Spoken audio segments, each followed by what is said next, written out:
folks, and welcome to Dope Nostalgia. I'm Naomi. There's a lot of brutal things happening in the world right now. I know this show is something that gives us a little bit of upbeat energy and something that we can look back on some fond times with. And at the same time, I'd like to support causes out there that are very important right now, such as the media blackout that's going to happen on Tuesday.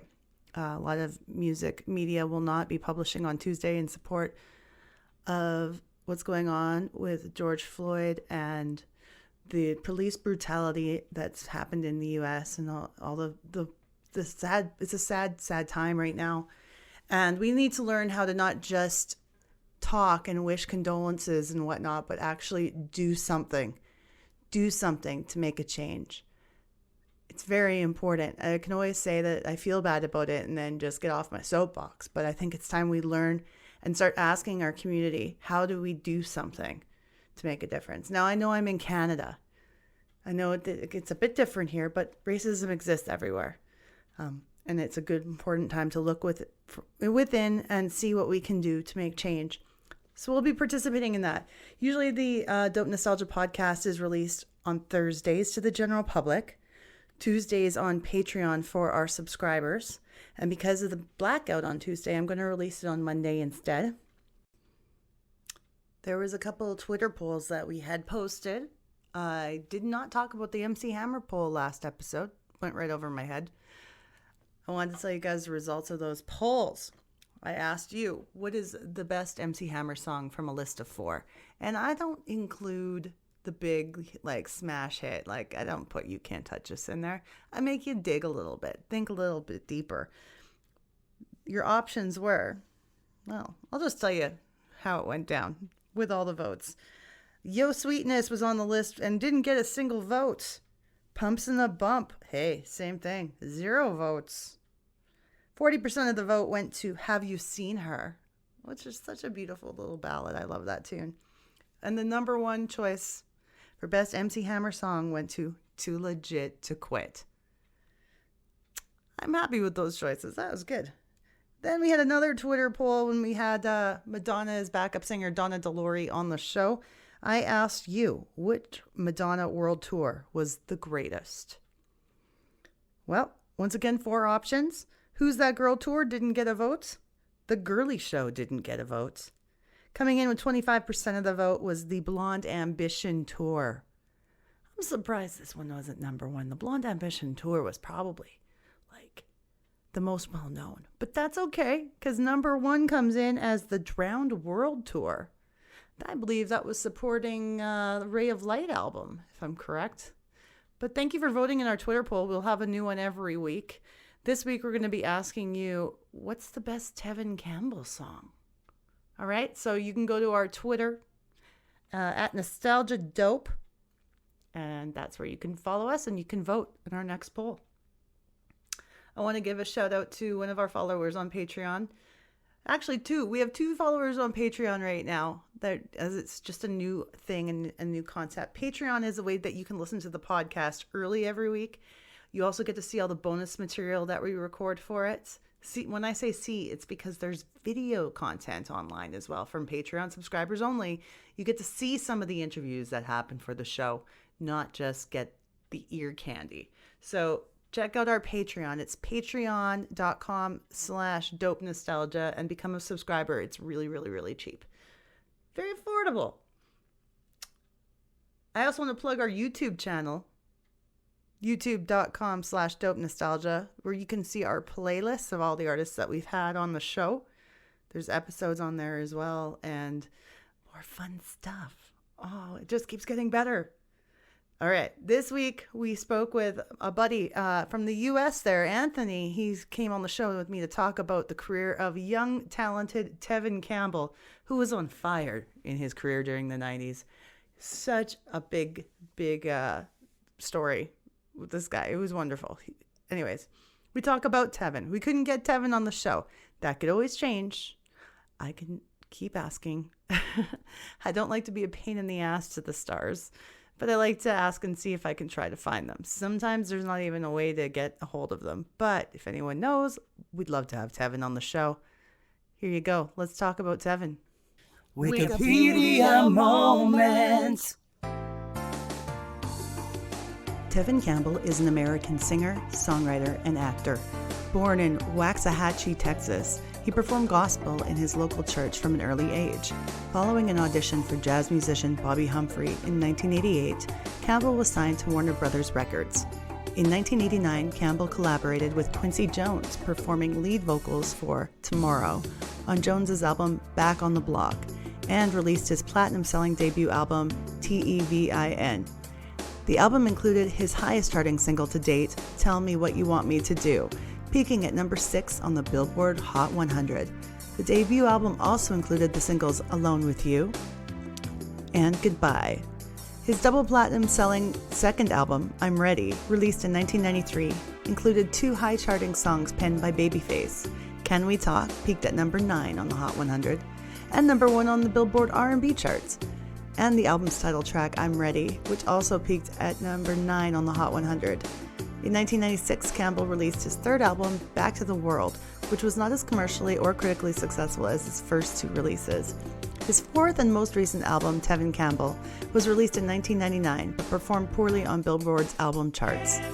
Apart from music, Campbell commenced an acting career by appearing in the sequel to Prince's Purple Rain, named Graffiti Bridge, and made guest appearances on The Fresh Prince of Bel-Air and Moesha television programs, voiced fictional pop star Powerline in Disney's A Goofy Movie, and was cast as Seaweed in the Broadway musical Hairspray in 2005.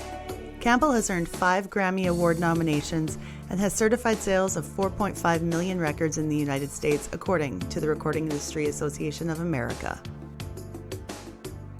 So everybody, this is Anthony. Now, Anthony and I met, we've never actually met. We met on this site called Omegle.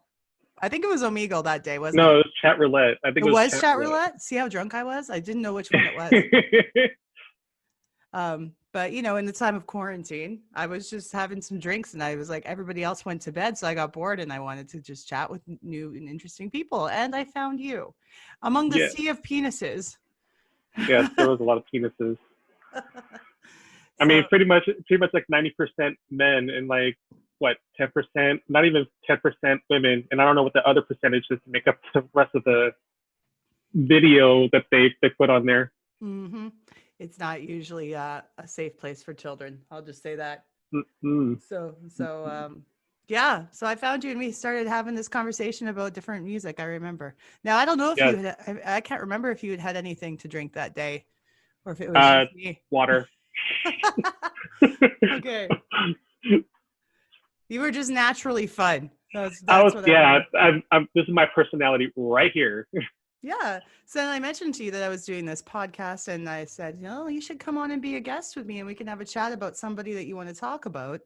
And I sent you the list of artists that we were including on the show. And then Tevin Campbell came up. So I was like, I really want to do an episode about him. I've reached out to him now. The only way I can really get a hold of him was by tweeting him. Because I was about to say too, like, if you're listening to this, Tevin, come on the show. We want to talk to you.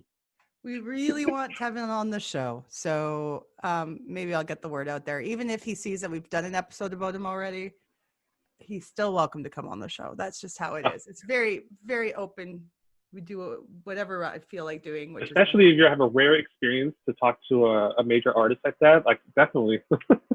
Yes. I don't know if you had a chance to listen to any of the episodes, but we've had, you're from where, California? California.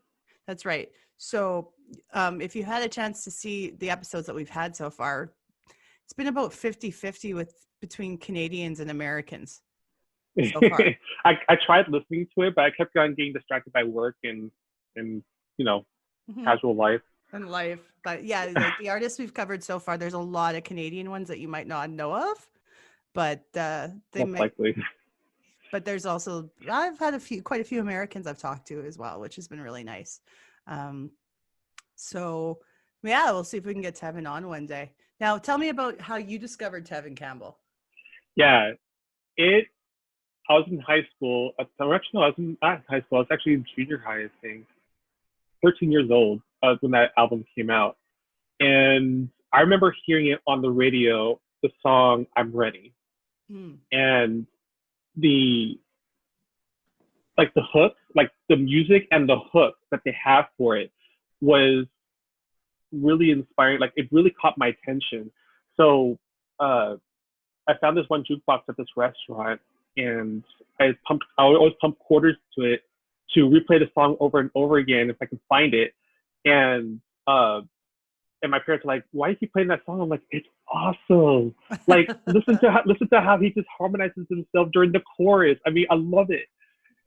And I was just hooked from there, because he has like one of the most unique voices, in my opinion, during that time, and I think he still does too. You know, I haven't heard him sing since since he's had hit puberty. I had a chance to actually hear his voice change. But Yeah. that's what we can do today. We can share some of the tracks, and Oh, totally. that's a nice thing about doing stuff on Zoom. Now, this is an audio podcast, but the video can go into bonus material if people want to see some of that stuff. We have Oh, cool. It's what's called Patreon account for subscribers, and then they can get to see some of the videos that we talk about too, and see what we're doing here with my cool Prince background that no one can see but us. I love it. I was like, oh, there's a connection there to what we're doing today. Right? There is, because Tevin Campbell did work with Prince. And yes. I don't know how many times he did, but he was in the movie Graffiti Bridge. His video Round and Round, Prince makes a cameo in it. Yeah, I remember that one. Actually, because I didn't get to watch a whole lot of TV when I was a kid, because my parents didn't want me to. They thought I was watching too much TV when watching like nerdy stuff like Star Trek. I'm sorry. Oh, that's cool. But I did get to a chance to like watch Fresh Prince of Bel-Air, and I know he was like on some other shows as well as a stand-in, as a boyfriend. It was like, I can't remember what the show is called. It's called Monica or something like that. And he was like a boyfriend for a girl, he came in as Tevin Campbell, I think, and the girl like fainted. I can't remember, but yeah. Yeah, the only thing I remember him as far as doing acting or video work was his Broadway musical. Oh, tell me more about that. Oh man, Broadway. So he starred as Seaweed in Hairspray. Okay. And so, have you seen the movie? I have not. Hairspray. Okay. I'll be honest with you. I'm not big into musicals, but oh really? I'll tell you more after you explain yourself. Yeah. Well, Hairspray, just to give you some context, it's a show like based in like in the 60s, and they talk about segregation and all this other stuff. But there's like a heavyset woman who managed to get popular on a TV show, and she's fighting for popularity and for equality. And there's a character named Seaweed who happens to be black, and she comes together, or he comes together with the main actress's friend, which is named Penny. So there's a few songs that he sang, that Tevin sang, and he actually sounded really good. And there's a scene where, I don't want to spoil it for anybody who hasn't seen it, but there's a scene where he's rescuing Penny. Let's just put it that way. He's rescuing Penny, and the way how he kind of acted out this scene was just kind of funny, because he sings the song really, really well too. Oh. Well, yeah, I guess no spoilers, right? But yeah, I'm trying not to spoil it as much as possible. There's got to be a limitation on spoilers, but there never is now, because now we can watch everything from the past whenever we want at our fingertips. Yeah, so exactly. It's kind of like you can never spoil anything anymore. Like everything's in the trailer now. Yeah, it's like, I want to tell you the end of The Sopranos. No, you can't. It's 20 years old, but someone hasn't seen it. There was a horror movie where these people were trapped in a building, and they're quarantined, and people were turning to zombies. And they literally showed the scene at the end of the movie, same as the trailer that they played. And everybody was like up in arms, like, what the heck did you just show me? Like, you ruined it. That's awesome. But yeah, to elaborate on the musical thing, now here's here's the thing. I respect musicals, and it takes like acting and singing at the same time and everything. It takes a lot of talent. So no Yeah. disrespect to musicals. For me, it's a matter of I am a musician. I've been in singing in bands for a long time, and I host karaoke, and so I'm a huge avid lover of music. It's a huge part of my life. Now, when I want to sit down and watch a movie, I just want to watch a movie. I want it. I don't want you to sing to me the movie. I just want to watch. I don't know if that makes any Like, sense. I had enough music. I had enough music. I just want to sit down with no music, please. Yeah, well, it's like I don't need you to sing me the damn story. That's all I'm asking. Then I guess you hated, not hated, that's a strong word. But I guess you didn't watch any of the Disney movies then. Okay, now you've got me. You've got me on Disney movies because Mm. they are all pretty much musicals. So, yes, I've seen them. But a lot of them, not all of them. Can you believe I haven't seen The Lion King? The cartoon version?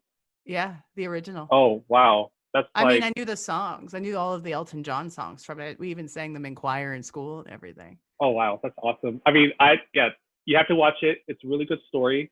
Watch it before you watch the live action one. I personally didn't like the live action one, but Yeah. because Yeah. it didn't have Tevin Campbell in it, you know. Right. No, absolutely. And I agree with you. I cannot even watch the live one until I see the original, or that's just wrong. Hmm. Right? You got to do the comparison. But Okay, since we're cool. talking about Disney, though, it does tie into Tevin Campbell with Disney. Nice. Did you know that?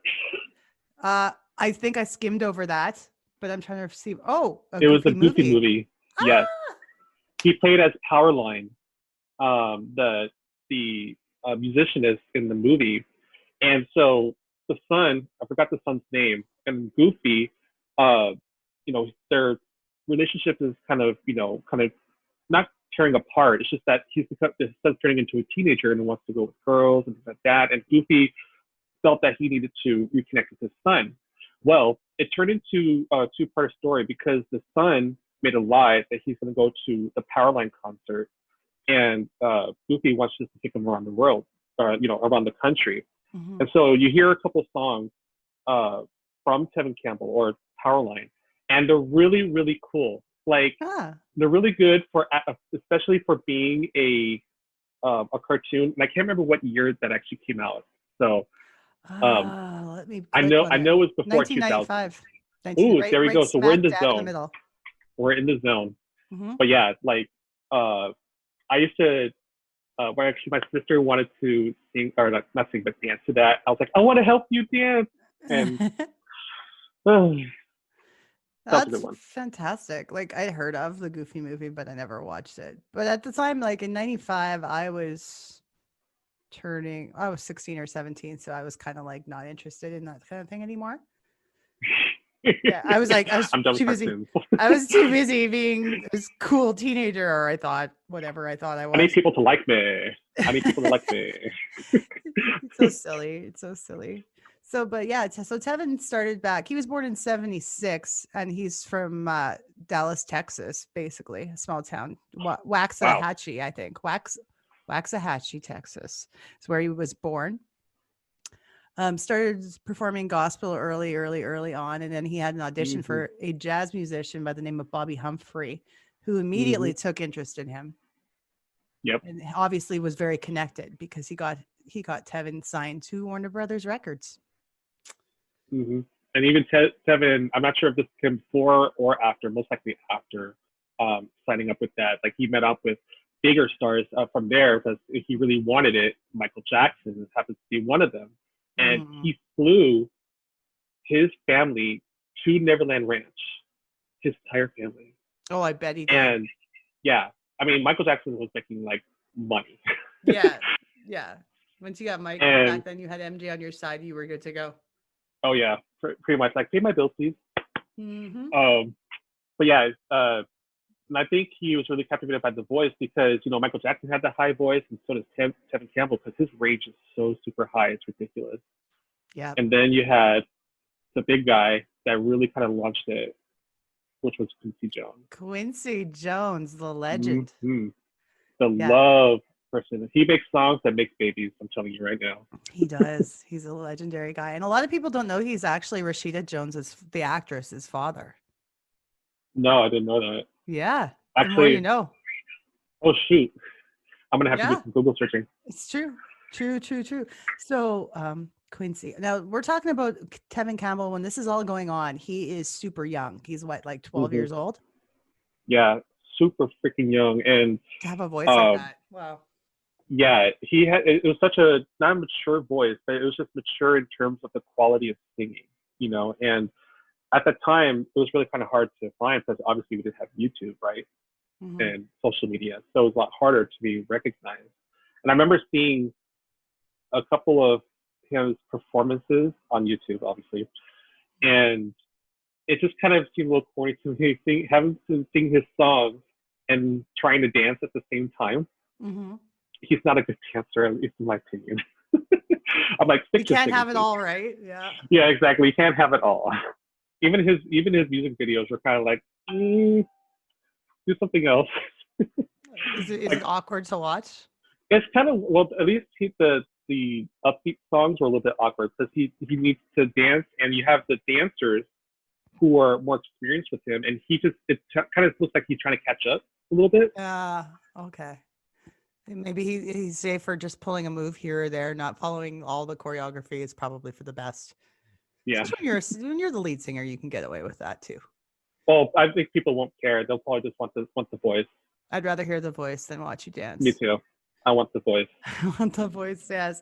But yeah. Of course, his voice was still very young and it was very high, but at the same time, his technical proficiency for someone at that age was fantastic. I don't know. I didn't find anything in his history saying what kind of training he had at that age. Maybe he just Yeah, got the I didn't training see from. anything. I mean, just Has to be trained. singing in a choir to begin with, you get quite a bit of training on how to take care of your voice. A very elementary amount, But which yeah, is really cool and very I helpful. mean, exactly. I mean, because if you're in a choir, they really want to make sure that you know how to sing, and so they'll. I'm pretty sure they have courses in their church, and they really make sure that these people can sing. And that kid has a natural gift. Mm-hmm. Yeah, like 90% of anything that he did was definitely just God-given talent. Um, so then, after obviously doing the audition for Bobby Humphrey, Bobby submitted an audio and videotape to Warner Brothers Music, where he got to meet Benny Medina. Now that's a very huge name in entertainment, Benny Medina. I believe he's a producer of both music and television, or it might That's just be, really cool. might just I'm kind of googling it a little bit too. Yeah, I have like two screens going. So on the other one, I'm just kind of looking at some of the Wikipedia information. But Yeah, Benny Medina exactly. is a huge name in the business. Um, so that time, Benny was the Warner Brothers senior vice president and general sales manager of black music specifically. What was the song like the audition song that he sang? I'm trying to find it. If you find it, that's cool because I don't see anything about that. Uh, Like to give people some background on Quincy Jones. Quincy's middle name is Delight. Isn't that cool? of course Quincy it is. Delight Jones Jr. Now, Not only does he make baby making music, his middle name happens to be Delight. he's just perfect. So he's one of the biggest American record producers of all time, songwriter, composer, arranger, 60 years in the entertainment industry, 80 Grammy Award nominations and 28 Grammys. Oh man, I don't know if that guy is anybody's something else. ever even come close to touching that. No, so I can't. I wouldn't know. I wouldn't know. I lost track every time I watched the Grammys. I'm like, oh, he won a lot of awards. Of course. But it's like, may I ask too, like how old you are? I forgot. I am 40 years old. And I'm 41. So we've got the same table of reference pretty much, other than what media we were exposed to, right? Exactly. Same range. Okay. So I guess Tevin puts out a single before he does a full album. Yeah, and I think the full album was 1991. Okay. Which I see here. And Tevin was actually the first one, but they kind of like abbreviated his name, which I didn't understand why they did that. Maybe just to make him look cool, I suppose. Oh, did they? Um, Okay. uh, But his first, he was on an album that was Grammy Award winning album of the year called Back on the oh, Block, Quincy Jones, 1991. oh, So I see that. there was several well-known artists on that album. And it was kind of like how I think Tevin was unveiled to the world. Yep. And looks like he actually worked with Babyface on that album too. Mm-hmm. And that man makes baby making music too. Oh, absolutely. There are songs I can, I know it's a little bit side, but there are songs that I did not even realize he wrote, and that's insane. Like I came across a YouTube video where it's like, oh, Babyface songs that he wrote, and then all of a sudden they play all the songs like he did not just write all those songs. Yeah, I'm like, I remembered it. Yeah, no, legend, another legend. So this kid is so lucky. You gotta with the odds to become famous in the world are just so small, and he just got hooked up with the right people. Yeah, I right completely agree. And it,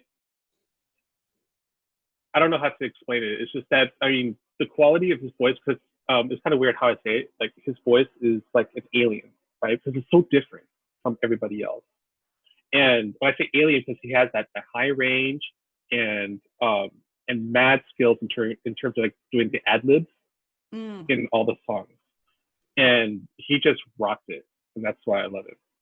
I'm going to insert some clips of different songs here and there throughout the podcast. Do it. So, I mean, it's up to you. Like if I do that post edit or play them as we go. If I play them as we go, then we'll just listen to a clip of whatever. And then I'll probably add it in properly into the show later so that it sounds good. Sure. Yeah. Well, let's see. Let's start with a really, really young clip of Tevin. What should we play to start so people can get the idea of how his voice was at that time?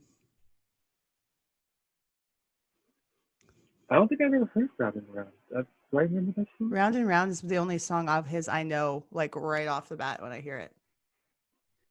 I'll probably recognize it when it comes on. It was the big single. What I'm going to do right now is I'm going to hit share screen so that you can see and hear what I've got going on over here on this side. Okay. That's good. Yeah. And then for anybody else who's listening to the podcast, if you want to check out the videos, you can do that by subscribing to our Patreon. And now we're going to go into a share. So Round and Round. I hope this is the actual. Okay. I'm looking for the official video. Here we go. Now watch carefully. Yes, that's the one. That's the one. There he is. Prince.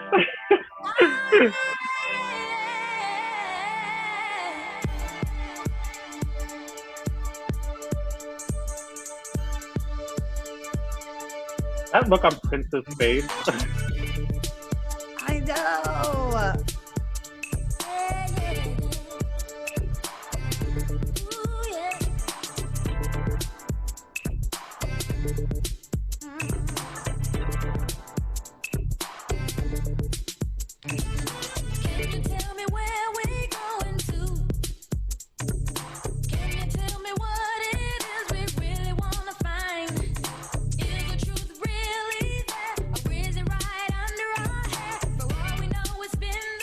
Oh, I love it.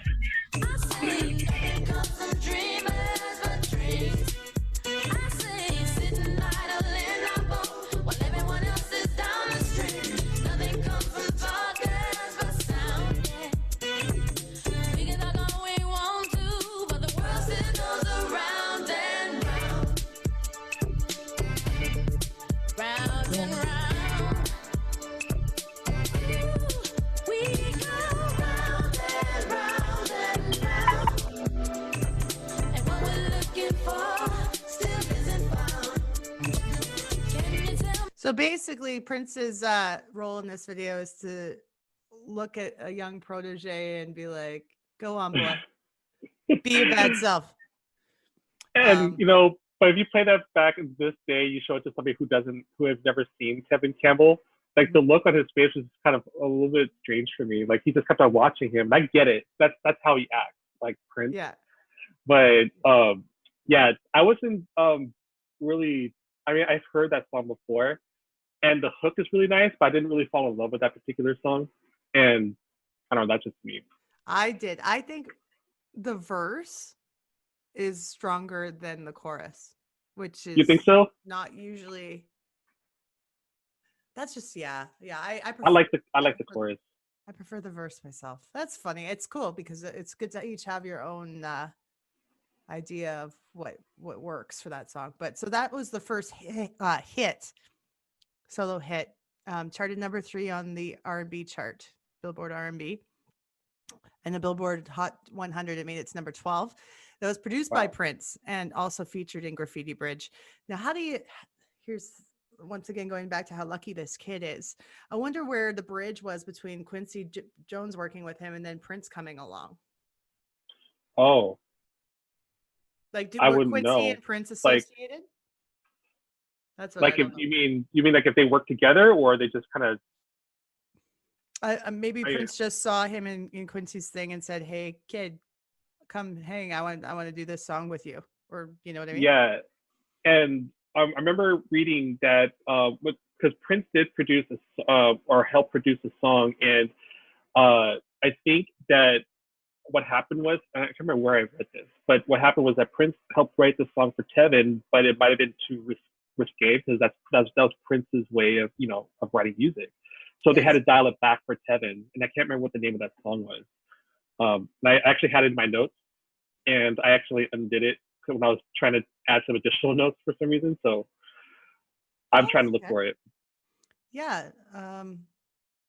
See if you can look for that because I'd be interested in hearing that. And I wonder if because Prince sometimes will write songs for people, but he'll do his own version or his own demo of it as well. So it's Hmm. possible that there's a version of Prince did himself of the tune too.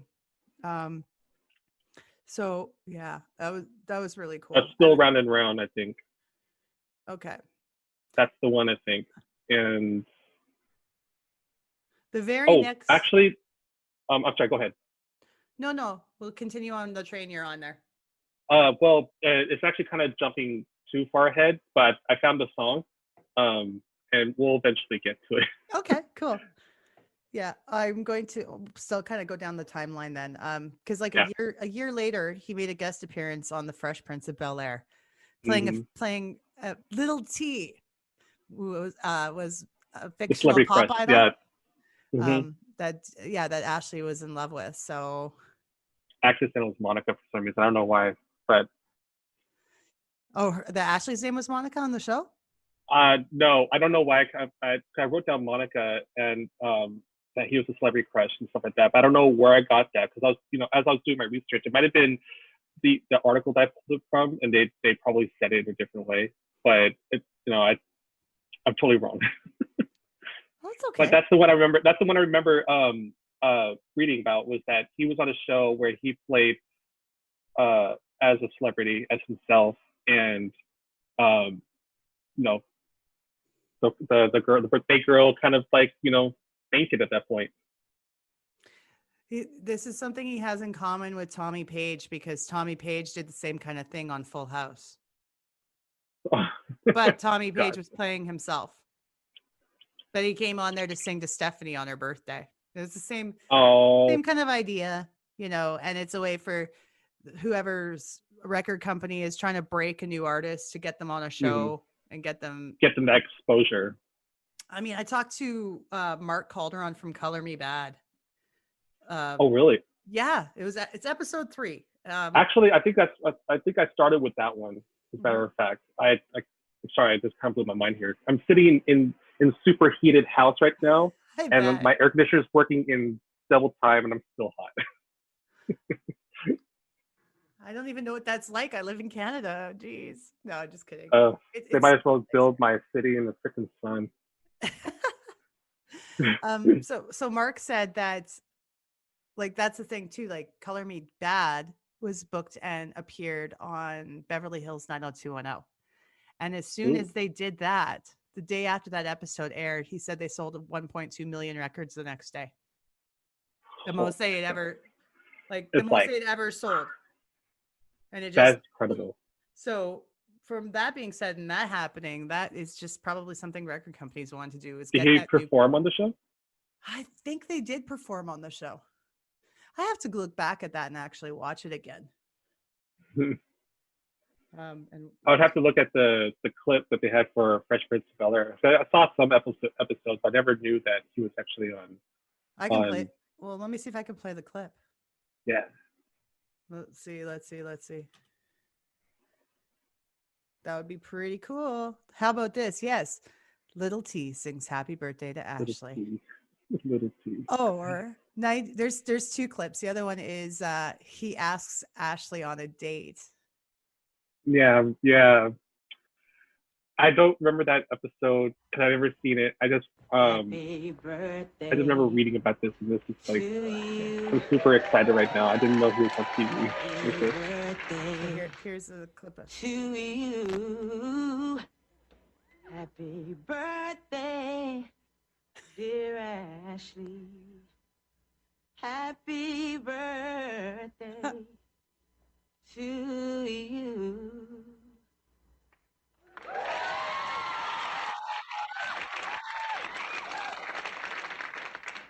Happy birthday, Ashley. Uncle Phil's like, what?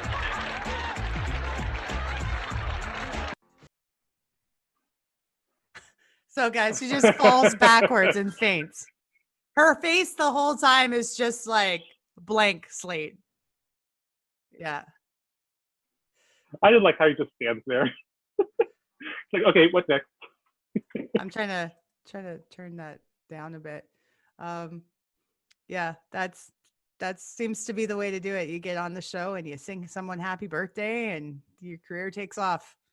They actually did it. They did it for New Kids on the Block, but it was the new season, or like not the new season, but like the most recent version of Fuller House. That's what they called it. And they had New Kids on the Block come on and sing, "Please don't go, girl." I can't even do it. Please don't go, girl. That was the only episode of Fuller House I've ever watched. That's actually the only one I saw too, because I like the song. Because I still love New Kids. I'll never get over New Kids on the Block. Are you kidding me? They're actually still really good. They are. I think they're just as good, if not better now. Honestly, they're seasoned now. Yeah, they're very seasoned. So like when they start singing the song, have you ever seen the music video to "Please Don't Go, Girl"? It's so funny. You have this child running to the car and giving a flower to like this older woman. And I was like looking at this laughing. I'm like, looks like he's giving a flower to his mom or something. I know. Well, Joey was the lead singer on that, and he was the youngest member of the group at the time. Mm-hmm. He was only probably 13 in that video, I'm guessing, something like that. He looked a lot younger. Like the way he looked so young. Yeah, it could have been like 12 or 13. Probably. I mean, makeup and the Vaseline effect obviously can shut off some years. I wish I could put a Vaseline effect on me like permanently. I know. I was in love with Jordan.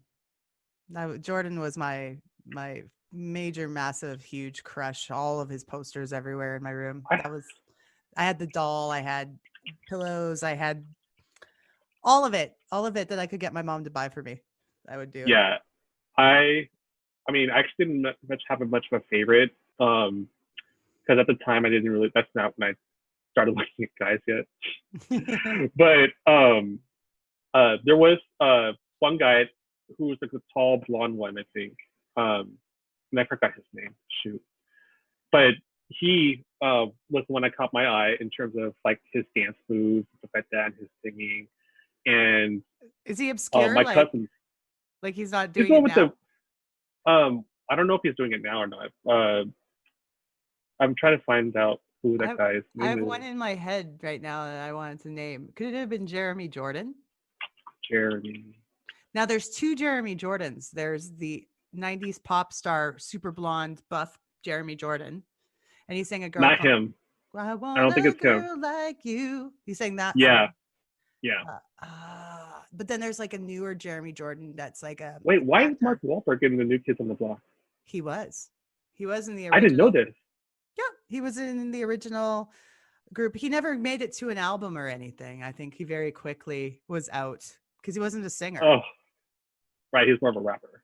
Yeah, yeah. So that's why I think later when New Kids had a bit of success, and then they said they wanted to get Mark performing as a rapper and start his own thing. I'm actually flipping through these pictures right now, trying to find him. Yes. So I should go back to Tevin. Hey, that's Yeah, the we should beauty probably of, go back but to that's Tevin. the beauty of podcasting is like we can just go off on tangents and it's fine. Yeah. Totally fine. Down the rabbit hole we go. Round and Round earned him a Grammy Award nomination. So he got Best Male R&B Vocal Performance nomination, but he lost to Luther Vandross. Luther Vandross is a good person to lose to. It's fine. I love Luther Vandross. very, I very sing him a good lot. person. I sing him and Tevin Campbell and Luther Vandross every time I go to karaoke. Oh, wonderful. What are your go-to songs? So Tevin Campbell's song I would go to was Can We Talk? Yeah. That's the song I do. And I tried another one that's actually, we're going to probably talk to you about a little bit. There's another one, Tell Me What You Want Me to Do.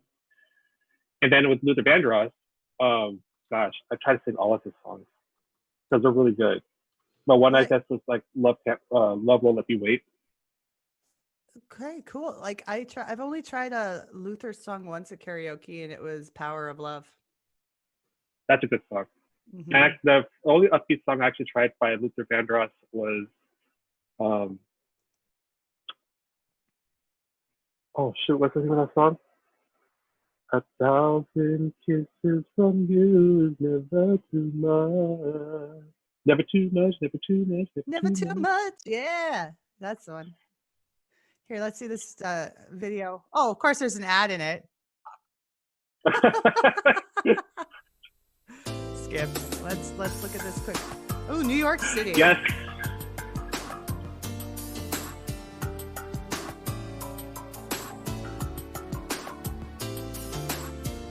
Central Park.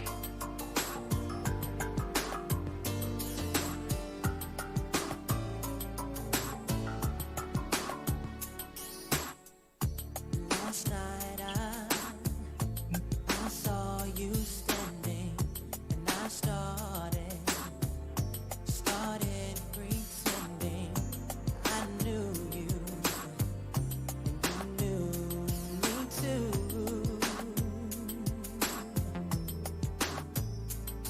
And just like a romance, you were too shy, but you weren't the only, 'cause so was I. And I dreamed of you ever since. Now I Goosebumps. build up my confidence that next time you come my way, I know just what to say. Can we talk for a minute? Girl, I want to know your name. Can we talk for a minute? Girl, I want to know your name. I definitely know that song now that I've heard Oh. it again. And That was the song that got me hooked on Tevin. It's almost like your high school crush that you married. yeah, That's the song for me with Tevin. that chorus is great. And his Oh, actually, it voice wasn't Can We Talk? It was another one. I'm sorry. But yeah, go ahead. his voice is incredible. Like the It tone and is. everything. I think by that time, he's obviously a little bit older in that video. Which album is that off of? That was off the I'm Ready album, which is after Tevin. Okay. And the one thing I loved about that particular song, because it was upbeat, but it had like this. It was so dynamic to me because there was the chorus, right, which started low, and then he gets into the bridge, and the bridge is what kind of catches it for me. I love the bridge in it, and then it gets into the chorus, right? And I love how he does these bridges in all of his songs in that particular album, the I'm Ready album, and it's like one of my. That's like. I'm so excited that you just played that. Oh yeah, I'm glad I did. I got to get that on karaoke. I got to do that one. I like it. It's awesome. But I think too, when I listen to him sing there, and you can obviously see that he's grown up a bit. I think his voice has already changed. It's already gone It through. did get a little at bit that deeper. point, his verses were deep, like compared to. Can before. I mention one song before we continue with the I'm Ready one? Yeah. So in the previous Tevin Campbell album, the first one, Mhm. there was one song, Tell Me What You Want Me to Do. Yeah. And that song is phenomenal. Like he hits these ranges. Okay, so this is still off the album before, the Tevin album. Yeah, the Tevin album. Okay, let's go back to doing another share screen here. Do it. We must skip ads. I need to get YouTube Premium or something. Stop being cheap, Naomi. Get the good stuff. Get with the girl. That's right. Okay, turn up the volume. Yes.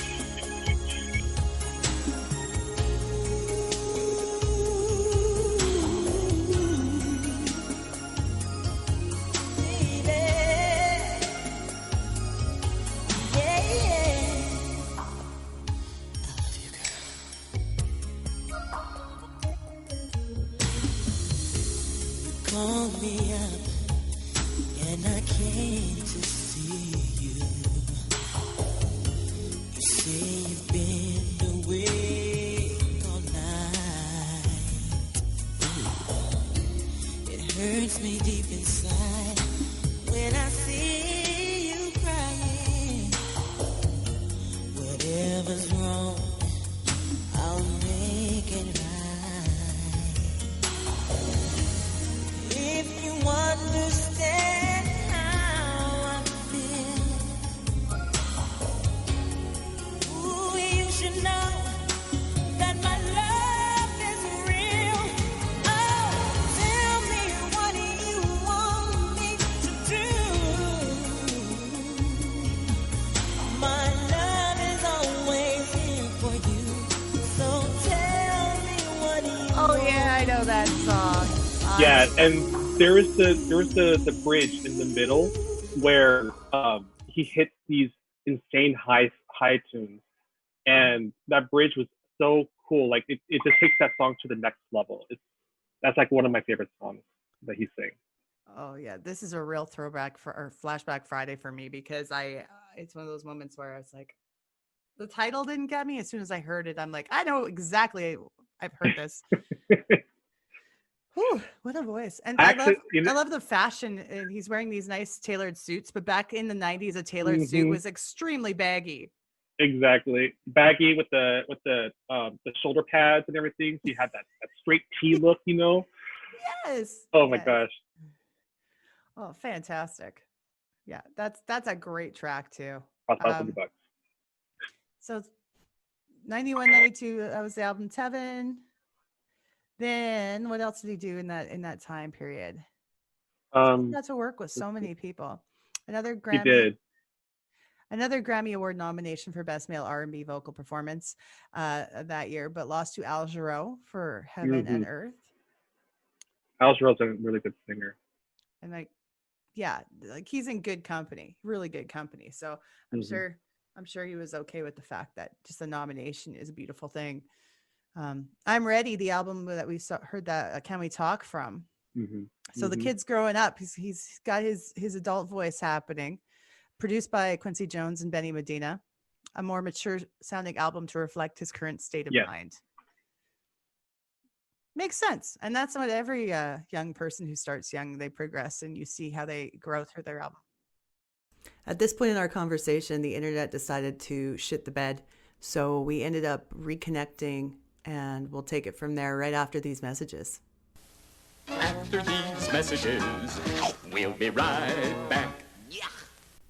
Analog Brewing, winner of 3 awards at the 2020 Alberta Beer Awards, is a proud sponsor of the Dope Nostalgia podcast. Analog Brewing is now offering delivery within the city of Edmonton with no delivery fee on orders over $40. Go to analogbrewing.ca/shop. That's www.analogbrewing.ca/shop and place your order today. When placing an order, you could also pay it forward and take part in their Nurse a Pint program and prepay for a pint for a nurse. Mention this podcast in the order comments so they know we sent you. Analog Brewing, taking beer to the next level. It's our world, girls. Last night we were on the phone for hours and my parents will never see the bill. Electronic Talking Dream Phone, a game with over 20 cute guys to talk to. To win, call up and get clues to figure out who's got a crush on you. He's not wearing a hat. It's not Tony or Mike. It's a process of elimination. You could be talking to the boy for you. I really like you. It's Steve. Electronic Talking Dream Phone from Milton Bradley. You make the call. After all, it's our world, girls. So I did take a chance to listen to all the albums, you know, because I wanted to kind of refresh myself. And I felt that I'm Ready was definitely the strongest album, you know, and I felt that going from Tevin to I'm Ready, like obviously there's the season, like he's gone through some things, so he has a little bit of experience. And the way how they wrote the songs, as you mentioned, like it's a lot more mature. And it kind of hits a more like an older audience because it's a lot more relatable. And the way how he sings the songs are just phenomenal. I love almost every single song in that album. I kid you not. I must have listened to that thing over and over again. Did you find that the music sounded less dated? Just because of the years that it was, I mean, it's only a 2 or 3 year difference from the first album to that album. But when you're a young person, of course, that's a huge difference. A, but B, stylistically, was the music more mature? I would say the music is more mature. The first album I felt was more about like getting him edgy because he's a kid, and try to make it upbeat because he's also a kid, you know. And it was kind of, you could tell like just the way how the album, you know, sounds like he actually has some really good songs. And Tell Me What You Want Me to Do was I think was probably the most mature song out of that CD. Then he came into this one. And I think what happened, at least this is my opinion, is that with the success of Tevin and people are starting to get to know him more, they decided to push the envelope, and they started utilizing his range a lot better, and his vocal skills, because this guy, like every time he hit those songs, like the particular songs, like I'm trying to pull up the song list here, that way I don't miss any. Tevin Campbell, I'm Ready album. Okay, yeah, so obviously Can We Talk was definitely one of them. And the next one after that, Don't Say Goodbye Girl, that song is so powerful. It is so good. At least in my opinion, it's really good. Top 30 R&B hit, Don't Say Goodbye Girl, the fourth single off that album. Yeah. And the cool thing about that song, because it's about pain, you know, and the way how he sings the song, you know, he's like talking to the girl. And as soon as it starts getting towards the end of the song, he is just belting those notes like crazy. And you can really feel the pain that he put into it. It's really good. At least that's what I feel. Oh, and that's so much more important than anything, is when you can feel that emotion. Even just listening to it, not even seeing it visually, but you can feel that in the voice. Yes. Way more important in some aspects than technical skill. Yeah, I completely agree. And I think he just grew up a little bit to where he had a lot more experience, and maybe a girl broke his heart. You know, he probably had a crush on somebody, and then and it didn't work out. So he was able to kind of, you know, hone that experience. The thing too is he probably felt a lot of things going on as he went through puberty and was growing into his adult years, because of the fact that he was probably conflicted about his sexuality. You know? Are you frozen? Oh, you almost froze. You almost froze. Yeah, he was conflicted about his sexuality, I'm sure. And that was something that he had to hide at that time. I feel that he probably felt it wouldn't be okay to disclose that, because the year it was, you know, the style of music he was singing, I don't think it was acceptable in pop culture at that time for a young male R&B singer to be gay. Right. And you're absolutely right, because especially in this genre that they're trying to hit in the market, and companies before then they never wanted to take that chance, but now obviously we're a lot more diverse in our culture. Now we have companies saying, oh, gay pride, which is awesome. But yeah, and I was reading an article, and I'm trying to pull it up. Oh, it's frozen. And during that time, while after that release of that album, he actually started getting what's the word I'm looking for? Like he started getting soaked into the whole stardom, and it kind of got to him to where he started like drinking at the age of 14. And he was even driving his like a car to parties because nobody would drive him. He was 14 or 16, one of the two, but he didn't have a license. And he started living, like the stereotype of, oh, the celebrities, they're going to out there and party and do all this stuff, But that's what actually, I started reading about right after I'm Ready, and I could tell why he went to it because it was such a successful album. The song "What Do I Say," that's another good high range song too. Like once he hits that bridge in the middle of the song, he takes that to another level. And then there was that's the name of the song. Yeah. And that song is actually really hot. It's probably the most sexual song in this album. Ooh. It is. And he goes, break it down. I don't want nobody just to hear this sound. And the metaphors that they use in the lyrics, it's really cool how they did that. So that's probably one of the songs that Babyface probably produced too, or either that Prince maybe, but it was actually a really good song. That one right there. Yeah, it's leave your name in a brief message, and I'll be sure to get back with you. Peace. Tevin, I love you. Break it down. I don't want nobody else to hear the sound. This love is a private affair. Interrupt the flow, no, then better not dare. We got to break it all down. In the daytime, I think not. I'd rather do you after school like some homework. Am I getting you hot in my bedroom? No, 'cause then we have to stop. I'd rather wait till everyone's fast asleep than do it in the kitchen on a tabletop. Oh, we got to break it all down. Ooh, baby, break it down. I don't want nobody else to hear. Growing up so young under the eye of the media and all of that too is going to take its toll on every young star.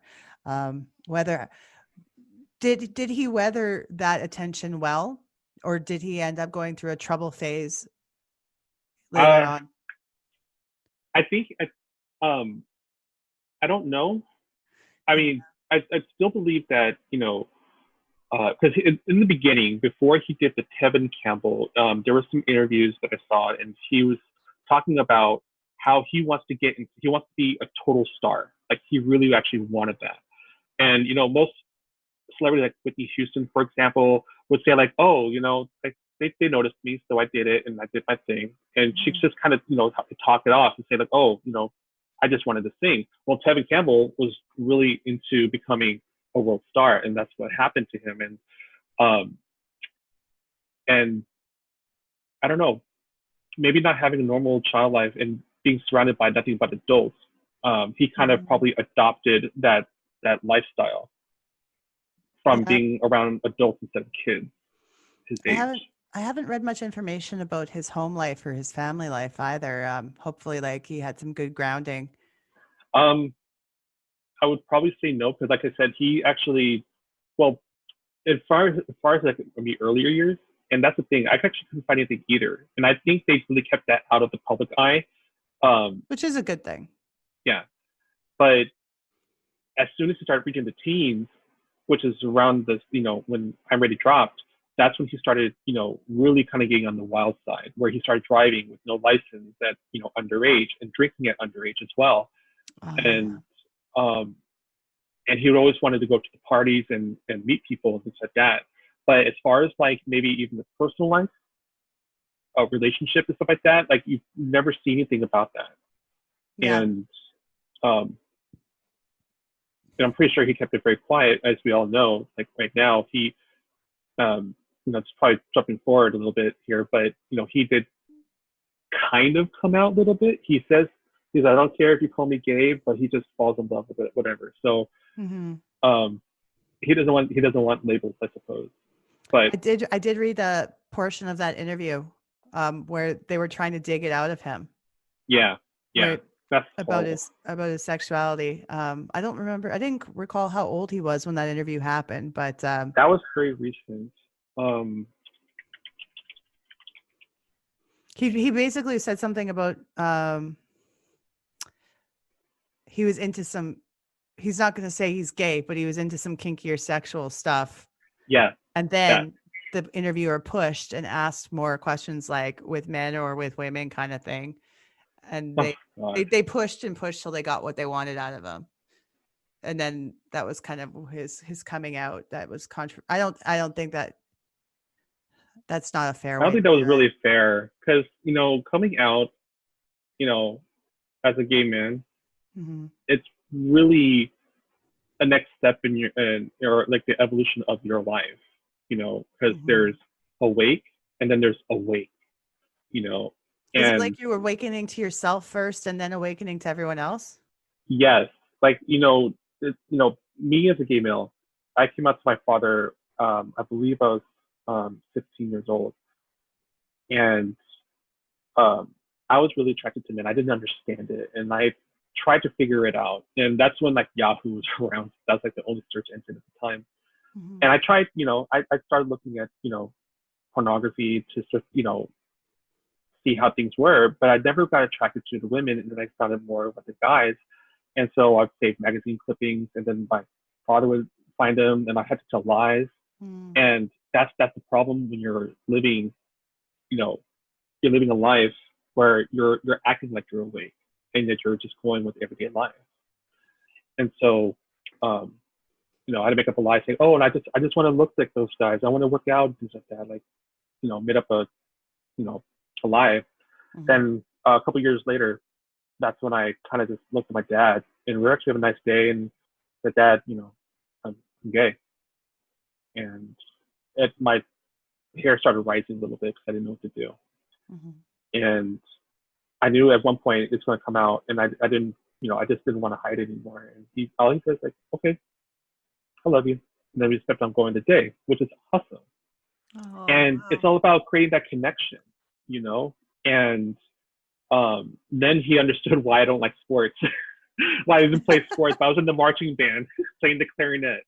But, it's not fair, especially when reporters want to get to celebrities' personal lives. It should be him coming out on his own time instead of them dragging it out. So hopefully karma goes to that person a little bit. It should be in his own time. Thank you for sharing that story too. I appreciate you're welcome. knowing your story. I think he probably had a difficult time. Obviously, since he sang in a gospel choir at a young age, I think maybe the church would have probably played into some difficulty for him.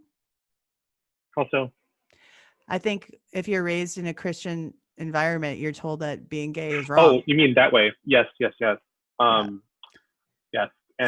I am a Christian. I look at it as not my place to judge people's sexuality, and how do I really know if I don't really know if it's a sin or not.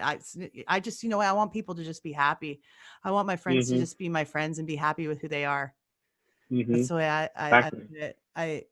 I figured, but there was probably some pressure there, you know? Definitely a lot of pressure, and maybe even the parents weren't really into it either. I mean, there's all these question marks, and Yeah. he never really, like I said, he never did any interviews about his family, and there's nothing about his family in terms of how they treated him when he was younger. And like you said, I think it's a good thing too, because if that was to get out, then you're going to have pretty much like a Whitney Houston kind of story where we all know where Whitney Houston started from and how she ended up, and all of a sudden like create this huge backstory that maybe it may not even be true, because you know how they kind of fluff it. Yeah. But I think it kind of gives him a good security, to secure himself and his family, in that, until they drag that thing out, and him being gay, then if now the family knows. Now, in 96 and 98, when Back to the World came out, that album was produced by Puff Daddy, Sean Combs, Yes. and it didn't do very well. Now, No. that had nothing to do with the fact of him coming out either, because I don't think he had yet. Yeah, he didn't come out. I'm trying to find the article, but I remember seeing, like, after 2000 is when he actually started. He's word about him coming out, stuff like that, and they actually did the interview. Mm-hmm. But and I'm trying to Google that right now. Interview. While you're doing that, I was just going to say, he seemed to have everything you could possibly have set up in his corner to be a longevity, have a successful career for life. With all the success he'd had and all the mentors and whatnot, he was basically, to me, like Usher would have been, Yeah. Usher can still put out hit albums. So it's like, what happened? Yeah. When the Back to the World album came out, I tried listening to it, and there's a couple of catchy stuff. And I think what he was doing, he was experimenting new songs. Obviously, that's what they wanted to do with him. Mm-hmm. And they tried to bring it to that next level. And this is actually probably the album where you start to hear his voice change a little bit deeper now. Mm-hmm. And there was only a couple songs that I liked from it, which was Could You Learn to Love and Tell Me Where. Mm-hmm. And I tried listening to the rest of it, and it really didn't vibe with me, because it wasn't him. I felt like that he was just kind of giving what the market, or what the industry wanted to sell, instead of him sharing his voice the way he wants it. Because I think he had a lot of fun in the I'm Ready. That's why it was so successful. And then now it came to this, peer pressure is coming onto him because he's a lot older. Maybe he was experimenting that time too, even more. And the music industry wanted to hit that R&B, the modern R&B, like neo soul kind of thing, around that time, and try to get to a wider, older audience. And I felt that wasn't his range. I felt that that's kind of why the song, or the album, didn't do so well. Just a complete type of change in his style. I wonder if he was happy with that change, or how he felt about it. I wonder how much control he had over the choices that were made for him musically. That's a good question too. And that was like a booming time too for new artists coming out, and boy bands and things like that. Mm-hmm. And there was a lot of competition. Now that the internet started, having a lot more exposure, but not really videos, but in terms of getting culture together and reading up on artists. So I think that he probably got pushed. At least that's my opinion. He got pushed into something that he needed to do because he written the contract, and they made him sing what they want him to sing. They just I feel like he was used as something to bounce ideas off of and see if they would stick or not. And that's, for someone with that much talent, that's very upsetting, in my opinion. Yeah. But like I said, there's a couple songs, like Could You Learn to Love was actually pretty good. And Tell Me Where. And Tell Me Where, I think, was It's on the floor. It didn't really hit any ranges, but he was able to kind of dance around a little bit, and it was actually kind of a softer tone, and it made me feel like it was part of the I'm Ready album in a way. So, or like that's kind of like where he kind of got that I got the vibe from was I'm Ready, but yeah, those are probably the only two that I like from that.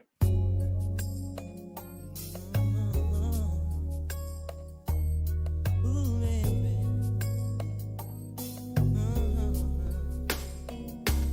I know your story. He stayed out late last night and he didn't even call. But don't you worry. You can cry on my shoulder. I just wanna hold you, 'cause I'm the one that cares for you. And when you get lonely, you can call on me, girl. Tell me where it hurts you, and I'll get you there. Tell me where it hurts you, and I'll get you there. And it's funny too. It says I look at the picture, the album picture. He's like an all in white suit, and I thought at first like his pants were ultra baggy like a pimp or something. I was like, why is he dressed like a pimp for some reason? I was like, oh, it's just the way the colors are. Those baggy suits, I'm telling you, man, that was all the Mhm. rage. That was And it. he also had the longer hair too, like the braids at that time. I didn't really Oh care much for the yeah, braids. I see that in his wiki photo. It's like Yeah, things got a little dicey for him in '99 because yeah, that's when he got arrested. Um, yeah.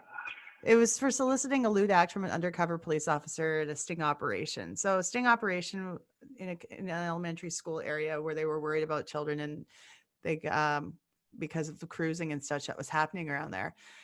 He was in possession of a small amount of marijuana at the time of his arrest. To me, not a crime. I don't Yeah. smoke dope, but hey, it's legal in Canada. But this is a different time, different age, and it's America, Mhm. different laws. With actual science proving things too, instead of saying that weed kills and stuff like that. 'Cause I remember the time when those advertisements come out, about smoking marijuana is bad, and they go, "Oh, if you smoke it, you get irregular heartbeats. It can lead to this, this, and this," and it got me scared until I met my boyfriend who introduced me to weed. I was like, "You smoke weed," and I was kind of scared about it first, but he explained it to me, and I got to try it for once because I figured, what the hell. Mhm. And I don't smoke weed at all, actually. Even now, I don't smoke weed, but I'm actually a very big supporter about it. But anyway, yeah, I agree with you. I'm kind of digressing here a little bit, but uh, I do agree that there's nothing bad with that. That's such a petty crime. It's very petty. Well, And actually soliciting. So what soliciting a lewd act would mean, maybe he was looking for someone to have sexual relations with. yeah, but I see. Was it and that's part that kind of confused me. Was it because he wanted to have sex with the guy in public, or was he trying to lure him to like his house or something like that, to where that's and maybe he tried paying him? He's like, hey, that's the only way I can think of why it would actually work out like that. I think the issue in this situation was the location. Like it was why were these events happening, first of all, in near an elementary school to begin with? Yeah, that's true. Because I'm pretty sure he wasn't looking for a child. It wasn't like that. I no. would have said that in the report. Right. It was just location is like, they're like, don't do this around here. Yeah. There's places for this kind of activity, and this is not the place. So he should have came to San Francisco. there you go. We'll totally take care of him. It'll be okay. You can join your people. Right? He probably just didn't have that luxury yet, so he had to keep everything quiet and just. But then obviously it wasn't quiet anymore. What I'm wondering is, that interview you talked about, was that before or after he was arrested? It's definitely after he was arrested. That's When they probably did that why interview. that's why the question was asked. Oh yeah, Before this because of that. happened. Yeah. Mhm. It doesn't even state yet whether or not it was a man or a woman he was. But usually, I think when they use the word cruising, isn't that's usually what that would entail? Yeah. I mean, I don't know. Sometimes, you always hear the stories that the reports get a little fluffed, perhaps. Mm. But like I said, he was actually kind of a party animal. He loved the parties, he loved the drinking, stuff like that. And it probably got to his head, like, I'm a superstar. I should be able to do whatever I want. Yep. He probably had that kind of mentality, and then this brought him, back to earth Mm-hmm. and realized, you know what, you need to like snap out of it. And we all have our issues, and even to this day, I don't judge him about that. It just happens No. to be an unfortunate incident. No. That was 20 years ago. Things were a lot different Yeah. then. So yeah, wow. I just made myself feel older just by saying I that. It's 20 know. years ago. Holy crap. Every time I think about how fast 20 years have gone by, just blows my mind. Sick. So this all happens, and then we go on to 2003 to 2008 Broadway.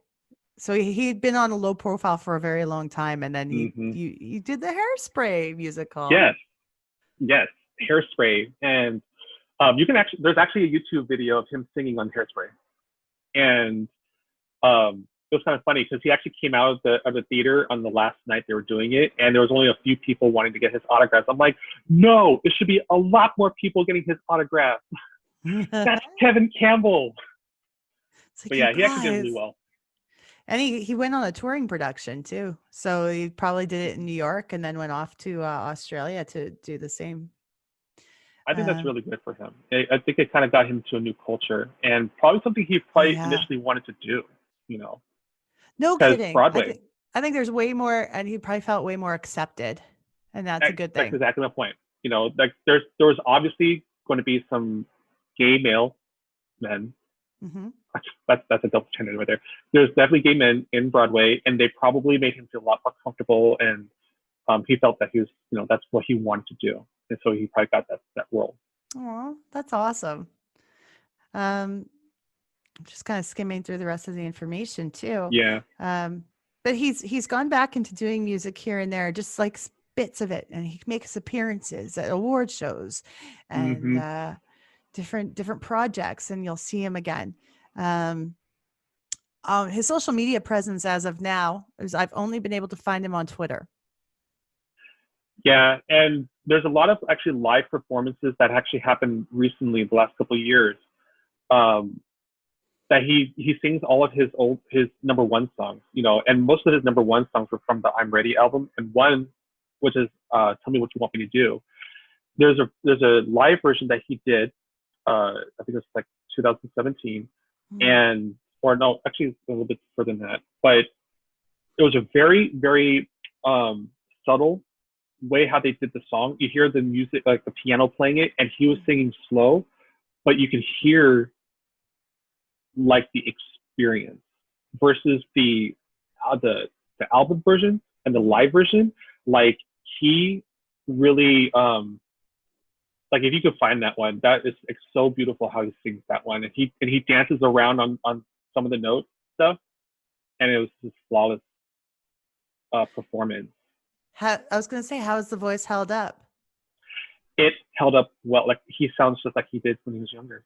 I wonder if he can sing them in the same key, in the original keys. The same. I could probably say that he sings at a lower key, probably like one key lower. Okay. But the man has still has the high voice, but he uses the like more like a belting sound instead of his what's called the head sounds. Mm-hmm. I forgot the terms of what they call it. Yeah, it's but like yeah, a he can still hit falsetto those is like your head voice and then your chest head voice. Yeah, and I think he kind of does more on the chest voice, but he still hits the high. And that's really good. Yeah, it's so good. It's very beautiful. I fell in love with him again as soon as I heard that, and I must have played that 100 times back to back. And then you'll see him like singing Can We Talk at concerts, and like recent concerts. and he sounds good in those ones too. And for some reason, he's saying "I'm ready" at somebody's wedding. Like the two couple was singing, the two couples were dancing to "I'm ready," but I think the purpose of "I'm ready" was more like it wasn't really more of a romantic song. I think the whole premise of "I'm ready" was about that the girl wasn't loving him as much and as much as he loved her, and so he's saying, "I'm ready to love you, so stop doing me wrong." Yeah. And so I think they just chose the song because the words "I'm ready" and it's actually a really nice song. I was like, do they really know what the backstory of that is? You just got married. No kidding. It's like not the wedding song you'd imagine. Yeah, exactly. But Um, if he's coming out with something recent, something like I said about Whitney Houston's album, where before her last album, she took a long, long time, and there's rumors that something's coming out just like this. And I really do hope this is something that he has a little more control of. mhm. And he can do what he wants to do. But obviously, we'll have some big producers here, like T-Pain is one of them. Faith Evans, as I'm reading this, and Teddy Riley is a these big are deal. these are big people, and the fact that he's still doing these events, showing that he can still sing, it really shows that he actually maintained his voice and you know changed up. I think he kind of changed his life right after that issue where he got arrested, and I think it's really gave him a waking point. Like, we need to clean up. I think he's in a really good position right now to do an album. Yeah. He can work pretty much with whoever he wants to. He has that label, the name. And like you said, no one's controlling him anymore. He has control over what he wants to do now. Exactly. For And here's the funny thing. Yeah, exactly. And here's the funny thing, because as you listen to today's music, I mean, still there's mainstream pop and R&B and stuff like that, but there's a lot more artists that are starting to get more creative by kind of going backwards in time and trying, mixing in some old school. And like Bruno Mars is one of them, because a lot of his songs takes a lot of stuff from like what's that band? They sang doo-wop. That doo-wop dee doo doo doo doo doo doo. Oh god, I can't remember who it is. A Zap band, and Bruno Mars took some keys from there and started making some really old school sounding songs. So I hope that if he is going to come out with the album, that he gets with he does get with some creative people where they kind of get back to the roots, because that's where I'm pretty sure that he would have a lot more fun in. I love what Bruno Mars has done with popular music and putting that 90s flavor into it. I just love it. I just love it. Like, they say that after a certain age, you kind of stop absorbing new music and you kind of are stuck listening to, not stuck, but your favorite stuff came from a certain time in your life when you were in your youth. And it'll stay that way. Not for everybody, but for a lot of people. I'm one of those people, hence why I do a podcast like this. So when Bruno started doing that throwback sound, I just fell in love with his music. The 24 Karat was actually it was before that one, but there's one song in 24 Karat which was oh god, what was that song called? There's a song he does with Cardi B. That's Finesse. That's a good one. Finesse is fantastic. That was a really good one. But there's a slow song in 24K that was really good, and it sounded like it was Michael Jackson almost. And if I could just find the album. Oh, here it is. And then the songs are called. Give me the songs, please. Versace on the Floor. Versace on the Floor, yeah. Yeah, there's that one that one really had that old school vibe to it. But but before that was like the what was that one? Don't Believe Me, Just Watch. Oh yeah. That's Uptown Funk. Is the cool. Uptown Funk Uptown with Funk. Mark Ronson. Yeah. And that was beautiful. He did really well. And it's a good point that you talk about how artists kind of stay in that zone where, or not stay in the zone, but where they kind of grow up. Like, I think I don't really listen to this particular person, but Rihanna is actually one of them. Mm-hmm. And Rihanna, if you compare her first album that she did, and then you come to her most recent albums, it's really almost night and day. Mm-hmm. She's starting to experiment like different ways of doing music and stuff like that, and really trying to get like this particular image that she wants, mm-hmm. And so, like I said, I really hope that Tevin does that. I'm waiting for your album, Tevin. First album, if it breaks, then good. Then you're in a rush to make the second album. This is what people say. You have your whole life to write your first album. Second album is a rushed album because they want to capitalize on your success. If that album makes it, the third album you have more control over. And from that point on, if that album doesn't make it, you're pretty much done. That's it. And it's, I don't know if it's the same way now. We live in a culture now where you can just release singles if you want to. Yeah, one-hit wonders. That's kind of what it is right now. It just feel like aha all over again. Yeah. 90s had a lot of one-hit wonders, a lot of them. And that's part of the beauty and fun of doing this show is that I'm finding all these obscure tracks too that I'd be like, hey, you guys remember this? And people are like, I remember that song, but I have no idea who did it. Well, let me tell you. That's probably what we were doing. Let me tell you about it. Now you'll know. Then I try to find those people and see if they want to chat with me or not. But yeah, like I said, I'm going to extend that invitation one more time to Tevin Campbell and to come and chat with us about what's going on with his career now. And he was never a one-hit wonder. That guy was just fantastic and had so much going on in musically, so much talent. Mm-hmm. And I don't know how better way to wrap up this episode, except guys, make sure you check him out. I'm going to be posting some of his tracks on our YouTube channel so people can see and hear some of his greatest songs. And I'm going to play clips of the songs too, some of them that you mentioned. Yes.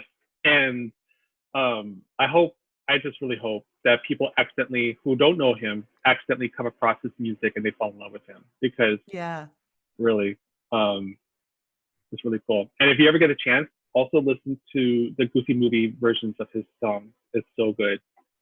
That's awesome. It's really, really good. I've really enjoyed this chat. You're a really good co-host. Oh, thank you. I was actually done your homework. Well, yeah, I did my homework. I'll be honest though, like when you mention like some artist names, I have a tendency. Okay, I don't really follow pop culture like that as much, where I know a lot of the names, but I'll recognize it if I hear them. Mm-hmm. And if you told me like Babyface produced this, and or no, I'm sorry, you'd say like this artist produced this song, and like, oh, okay, I know that song. It's like, yeah, it was from that guy. I'm like, oh, okay, that makes sense now, and I'll snap it back in my head, But yeah, it's actually my first time doing a podcast, so I hope I did a good job. Now you're going to be addicted. Oh God! And if you get Tevin Campbell on, can you please invite me on with him? Of course I would. Oh my God! I would. If I can get if we hear a positive answer from him, I will let you know, and you can be a part of that too. So hopefully, Tevin, we love you, and it was an honor to talk about you and your music today. Mm-hmm, waiting for more tracks from you, and yeah, Dope Nostalgia, another episode in the can. We are looking for your photos of your memories of the 90s. I want to see those crazy fashions you had. I want to see the neat toys and the wild hair, the crimped hair, all of it. Just contact us on our social media. Colin's going to tell you all the links at the end of the show where you can send all that stuff. Or just drop a line and say hi. Tell us who you want to have on the show. Tell us anything you like. If you're even interested in being a guest, say if you're like super, super knowledgeable about a topic, let me know. I will consider having you on. Right now, I'm actually looking for people who are involved and really knew the career and music of Tommy Page, as I am putting together an episode about him for the future. So if you know about Tommy Page and you listen to his music, hey, hit us up. Write me, dopenostalgiapodcast@gmail.com. And the rest of the links from Colin at the end of the show. Next episode, I received 2 amazing books from a rock star in the U.S. in a band called Jackal. If you remember Jackal, they were the guys with the chainsaw up on stage. Jesse James Dupree, the lead singer of Jackal. Now, he wasn't on the show. He didn't do the interview yet, but we talked to their amazing guitar player, Jeff Worley. Jeff Worley sent me these books. One of them is like a rock star's guide to a healthy life while being the life of the party, called Dog Eat Dog. There's recipes in here, stories from the road. So that's one book he sent me, and the lovely man signed both of them as well. The other book is called No Filter, Stories Better Left Untold, Part 1 by Jeff Worley. So you can get his book online too. He's going to be our guest. Colin and I are going to be talking to him next week as well. A whole episode devoted to the rock star stylings of the band Jackal. We'll talk to you guys soon. Take care. Social media, yeah, we've got it. Send us an email, dopenostalgiapodcast@gmail.com. Twitter, Nostalgia Dope. Or on Insta, dope_nostalgia. This podcast is licensed by SOCAN because we believe that artists should be paid for their work.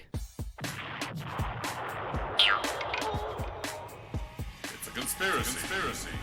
It's a Conspiracy is a proud member of the Alberta Podcast Network and happily powered by ATB.